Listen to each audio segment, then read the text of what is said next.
Buenas tardes. Yo no hablo español muy bueno. Y mis amigos en Texas, díganme, yo no hablo English también. Yo hablo Texan. So today I'll speak to you in Texan, which is my native language. It's delightful to be here with you. What a wonderful time I've had watching you. The enjoyment that you've had innovating today. You have been proof positive that innovation exists in the Canary Islands. Now, I can't say for sure that every innovation that you created has value, but certainly it was very interesting. And even though I don't speak the language, you've communicated with me through your smiles, through your laughter, through your presence here, and it's been a very, very delightful time for me, and I'm very, very honored to be invited to speak with you. I'm not a professional speaker. I'm a worker.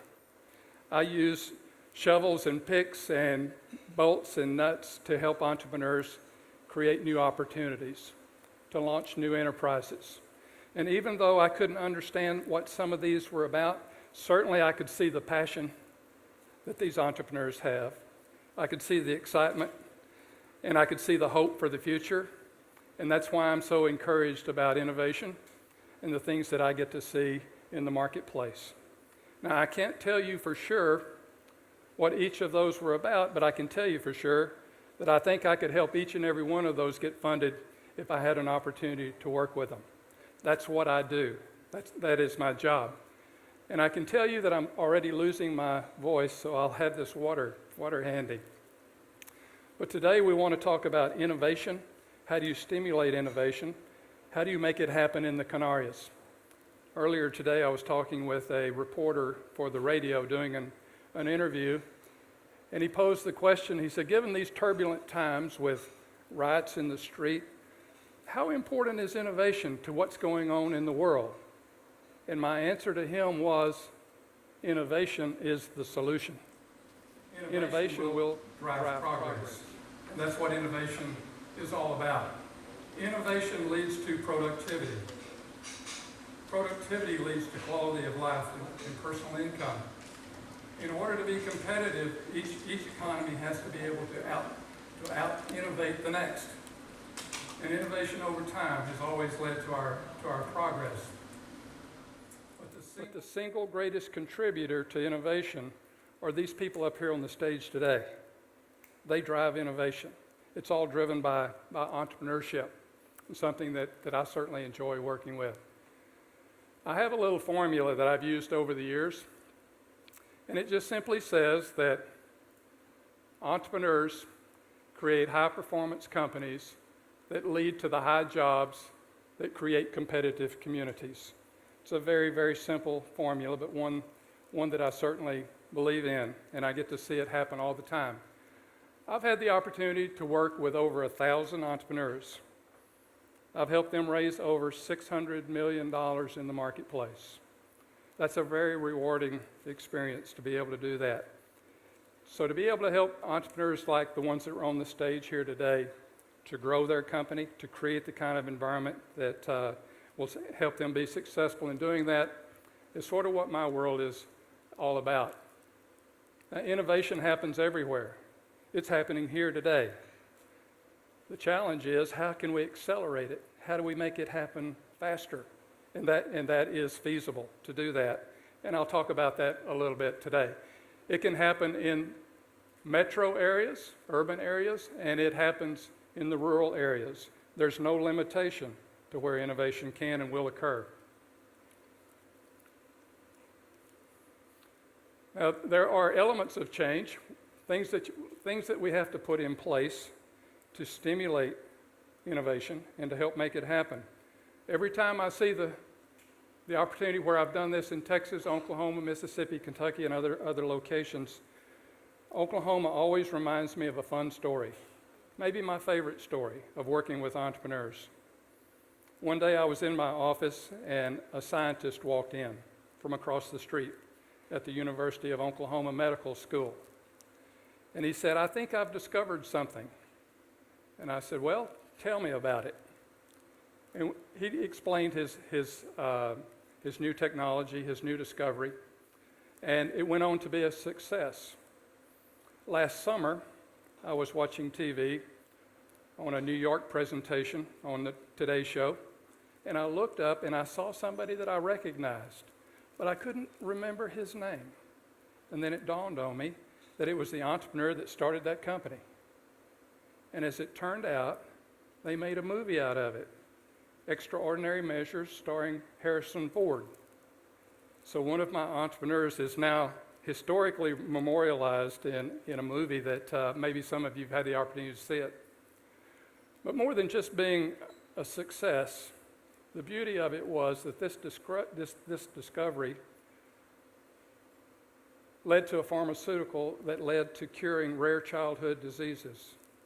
The entrepreneur had 2 children that suffered from these 2 diseases, and he gave up his day job to learn more about the technology, eventually learning enough about this particular disease that it enabled him to become the CEO of the company, an entrepreneur for the first time, his first time to be a CEO. And because of the environment that we put in place here that you see on the screen, of being able to stimulate the kind of change that would create an environment for that success, then certainly not only did we have a great company, but we had a great outcome of a drug opportunity that helps cure diseases today. So it's very gratifying for me to have an opportunity to participate in that.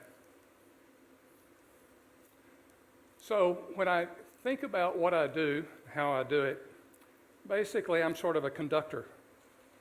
I'm not an expert in technology. I know a little bit about technology.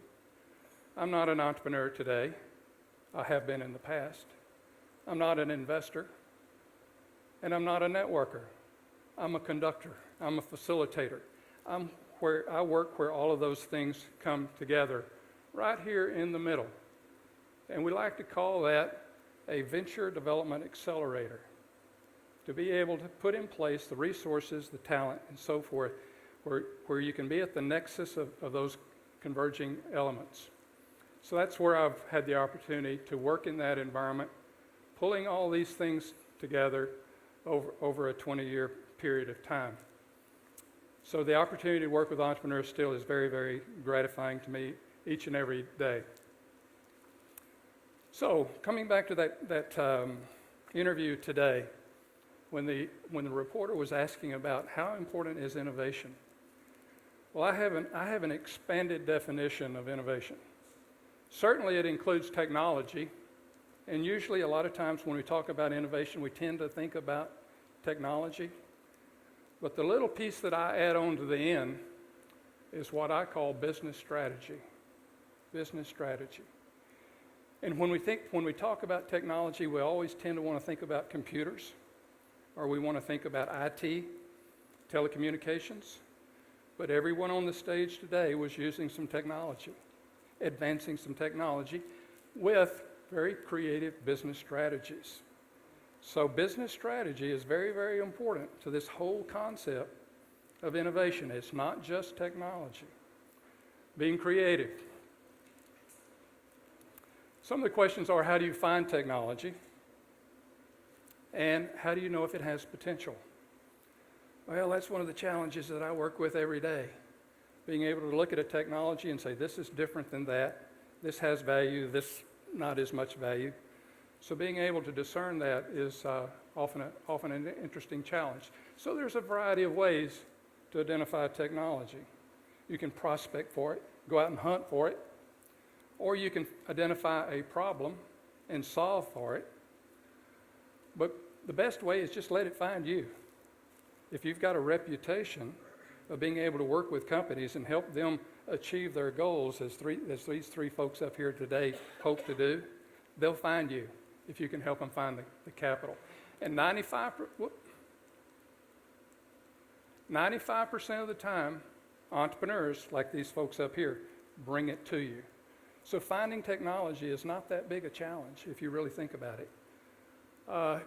And particularly prospecting. Prospecting for technology is very difficult, and I'll give you an example. I prospect for technology. I go to the universities and I say, show me your technology. Tell me what you've got, or I'll talk to industry. Recently, I went over to the UT Health Science Center in San Antonio. And by the way, as you know, the Canary Islands have a tremendous legacy with San Antonio. And we still have multiple people throughout the community from the Canary Islands leading San Antonio. And we're very proud of that. And we appreciate the heritage that comes from here. But I was at the Health Science Center, and there are a number of physicians that work at the Health Science Center that have history that goes back to the Canaries. But anyway, I was talking with a scientist, and I said, tell me what you're working on. And he said, well, we've got a very interesting project going with a antibiotic, and the name of the antibiotic is rapamycin. Oh, well, you know, antibiotics are pretty common. So what's special about this particular antibiotic? Is, well, one thing, it occurs naturally in the soil on Easter Island. That's where they originally discovered it. Someone digging around on an environmental project before they put in a runway to determine, you know, what was there, discovered this particular drug that's made by some organism competing for its little space in the world. They soon discovered that particular antibiotic had an effect, a good effect on helping kidney transplant patients not reject the kidney. So for years, it was used as a drug to help kidney transplant patients. But in talking with the scientists, he said, we discovered something unusual. If we feed it to mice in a certain way, it extends their lifespan. They live longer. And they don't die of age-related diseases as readily as they would otherwise. He said, do you think that's important? I said, whoa, that's very important. So I took that as an opportunity to begin exploring that particular opportunity. And now we've been involved in determining whether or not this technology has potential, what it will take to get that particular product into a drug format. Can we get it to market? Can we bring the capital together? And I've been working on this now for about 8 months. And I've identified an entrepreneur who has the interest in being able to lead this opportunity. And that's what we call prospecting for technology. You find the technology and then you find the opportunity. That's difficult to do, but it's well worth the time, particularly if you find something that we would call a disruptive platform enabling technology. So when I said not all technologies are the same, they kind of break down into 3 different categories. With this one up here, the disruptive platform technology being the most commercially viable. So even though that all sounds kind of technical to you, I'm sure that if you don't come from that language and come from that world that I work in, it is just important to know that not all technologies are equally the same. Some have more commercial value than others. The second element where all those things come together is entrepreneurship. And again, a great example of entrepreneurs up here today. One, do they matter? Do entrepreneurs matter? And I would certainly say they do, and I'll tell you why. Oftentimes the question I get is, how do you find them? Are they born entrepreneurs, or do you breed entrepreneurs? Well, I'll tell you what I think. And then thirdly, how do you go about finding them?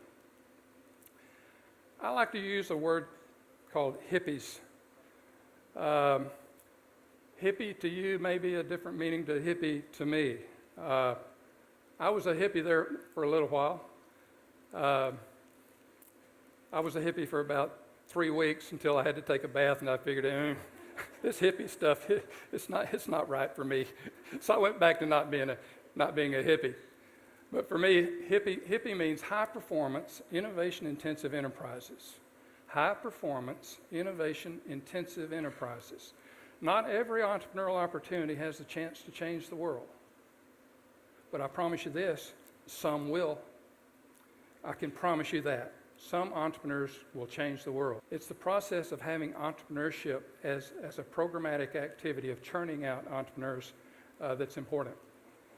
So when we talk about high performance companies, what are we talking about? In any economy, in the Canarias, in the US, in Canada, in Japan, anywhere you look, high-performance companies only represent 6% of all companies. 6%. 6% of those companies eventually will create 2/3 of all the new jobs and 2/3 of all the new innovations that are going to occur in your economy, in my economy, and others' economies. So knowing that these companies are extremely important to innovation, extremely important to advancing in growth, gives good reason to pay attention to them and to target resources towards that effort. It comes back to the question, are they born or are they bred? My answer, it does not matter, just as long as they're there. I'm not going to try to figure out whether they're born or bred. I just know that when they come in through my door, I have an opportunity to work with them to help advance their entrepreneurial opportunity to success. To a certain degree, I'm a dream maker to help those dreams come true. But the entrepreneurs do all the work, so I can't take any of the credit. I wish I could, but I can't. It's them being willing to take the risk, and there is risk in order to make that happen. In my world, the most important aspect of helping advance these opportunities is that the entrepreneur lends themselves to being coached, being coachable. When people ask me what I do, I just say I'm a coach. I'm an entrepreneurial coach. And I have to pull together a team to make that happen. So I depend on attorneys. Met a tax attorney in here earlier. You're important. Insurance people, you're important. Construction people, important. Everybody in the community has to support this entrepreneurial effort. Everyone that wants to play can play. And by virtue of the fact that you're in this room today tells me that you want to be part of that process. Where do you find them? Well, the easiest way is let them find you. But if you have a reputation of being able to help them achieve their goals, realize their dreams, get the resources that they need to be successful, they will search you out. I don't advertise. In fact, I have to be careful not to advertise, because if I did advertise, I would be swamped with people coming to me with every idea imaginable.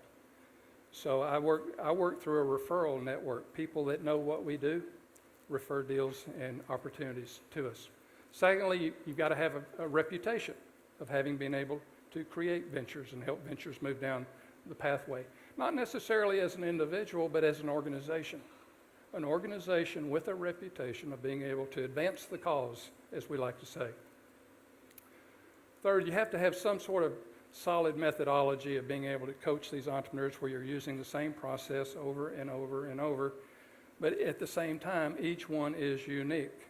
So it's sort of like a factory in a way, where you're making sure that you're hitting all the milestones, you're not forgetting anything, you're not leaving anything out, but you're helping them hit all the milestones, check all the boxes. And then finally, the fourth part, again, is maintaining that service provider network that I mentioned before and why you all are so important to the whole effort. You've got to be able to put in place what I call the deal development infrastructure.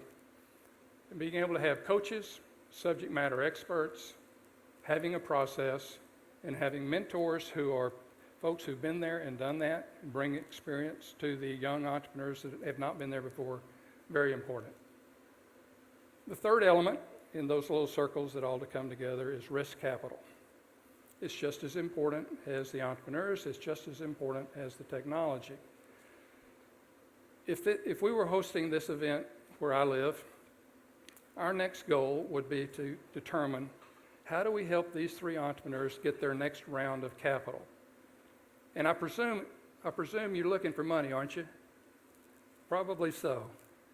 Every entrepreneur that I've ever known is always looking for investment capital.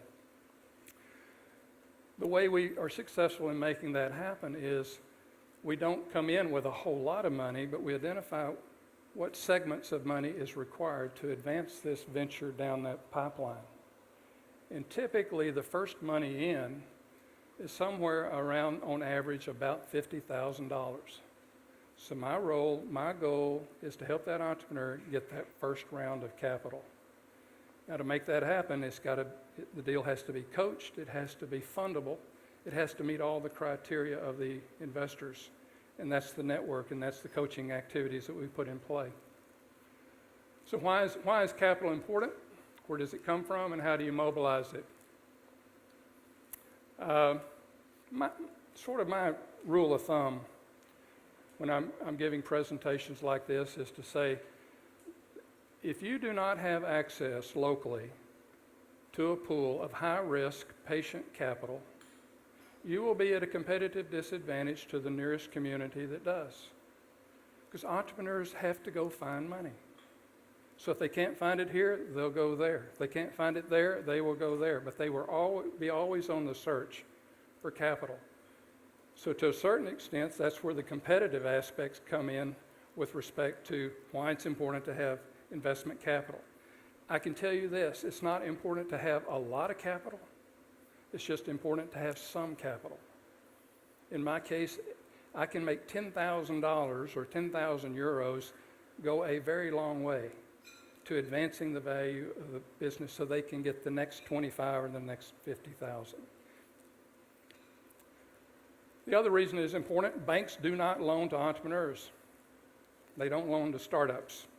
If you don't have a track record of already having revenue coming in, you're not going to go to the bank, at least where I come from, and ask for a loan. These dollars come typically from high net worth individuals. And if you do have access to capital, if you do have your pool of money, regardless of where it came from, then it will attract deals from elsewhere. It's a real magnet for entrepreneurs looking for capital. So again, asking where it comes from, the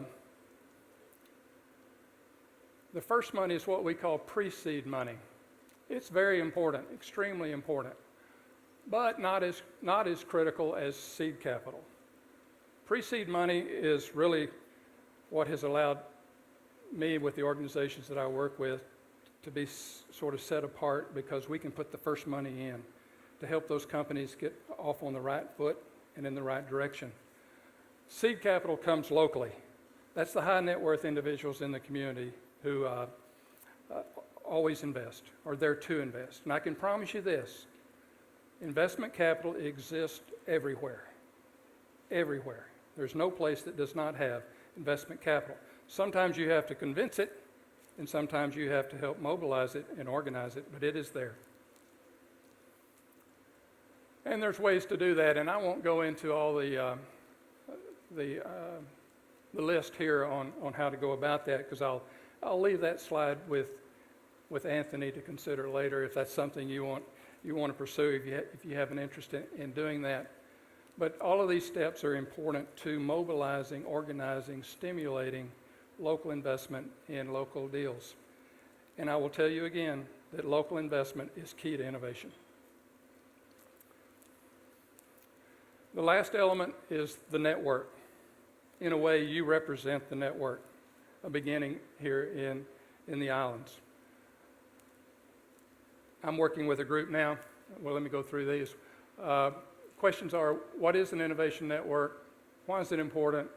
And how do you go about creating one? To me, what you're doing here is the beginning of a network. Each of you have your own interest. You're bringing your own special capabilities and circumstances to this environment. The only thing I would do is to say, now, just for a moment, I need for all of you who have an interest in IT to come sit over here. I need for all of you that have an interest in retail to come sit over here. And I need all of you that have an interest in manufacturing to sit right there. And y'all talk about how can we do business together? Because the motto of a network ought to be, how can we do business together? Because that is the ultimate stimulus that keeps people working together. Then once you've answered those questions, then you all split up and collaborate together to share that information. That stimulates what you're working on and again, what you're doing here today. Why are they important? For all the reasons that you already know, that you can see up there on the screen, all the reasons that you're here. So again, I congratulate you on what you're doing now and what you've accomplished. And then there's a whole set of recommendations here with respect to going about creating a network. And again, I congratulate you on having done what you do. So tomorrow, if I had a recommendation to anyone, anywhere, about how to drive innovation-led economy, it would be sure you've recruited respected leaders to your group, people who have reputations in good standing and who are recognized in supporting innovation. Secondly, develop a strategic plan for a business accelerator. Some organization that takes responsibility of being at the nexus of where those four circles come together. Someone that wakes up every day thinking about their entrepreneurs, thinking about investors, thinking about technology, and thinking about you and how to keep you organized and excited about innovation. Thirdly, if you don't have access to early stage capital, pre-seed funding, if you don't have access, figure out a way to get it. Figure out a way to get it. Because that first 10,000 or first 15,000 is so important to helping these things get off the launch pad, to get up and started. Lastly, create recruit a group of investors. Now, I've had the privilege of working in Texas, Oklahoma, Mississippi, consulting with Kentucky. I call an investor group 2 or more investors willing to invest together. 2 or more people willing to look at a deal. And my proposition is that if you 2 investors will look at a deal, I will promise you, I will bring you a qualified investor opportunity. That's my commitment to them and their commitment to me. Then you repeat that and repeat that and repeat that until you have as many investor groups, 2 or more people, who are interested in what you're doing, what we're doing in the world of innovation. Now, sometimes that may be real estate guys investing together. In my case, oil and gas guys. And they'll be the first to tell you, I don't know a thing about innovation. And my response is, I'll convince you. My deals will be so compelling, so overwhelming, so attractive, that your other deals will pale in comparison. So it's kind of hard to live up to sometimes. You become a bold boast, but it tends to work. And then finally, organize your innovation network.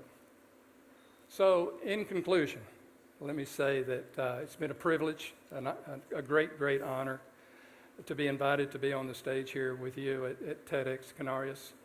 And I can say to you that change will happen. Change will happen. The question is, will it be to us or by us? Will we affect change or will it affect us? Tomorrow will be a different place. Change is constant. Change is ongoing. It never stops. Our future is directly related to innovation. I believe that. I'm an optimist. I walk the halls of universities. I talk to entrepreneurs. I see technologies that will change the world nearly every week. Things that I get excited about. Things that I know will be in the marketplace. Now, it may be 2 years, 3 years, 5 years, but I know that we'll see those innovations affecting our lives and affecting our economies.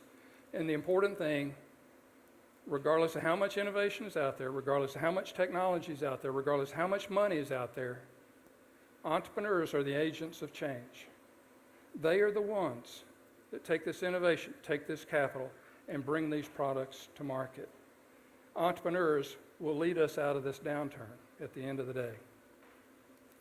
So thank you very much, and Tony, appreciate it.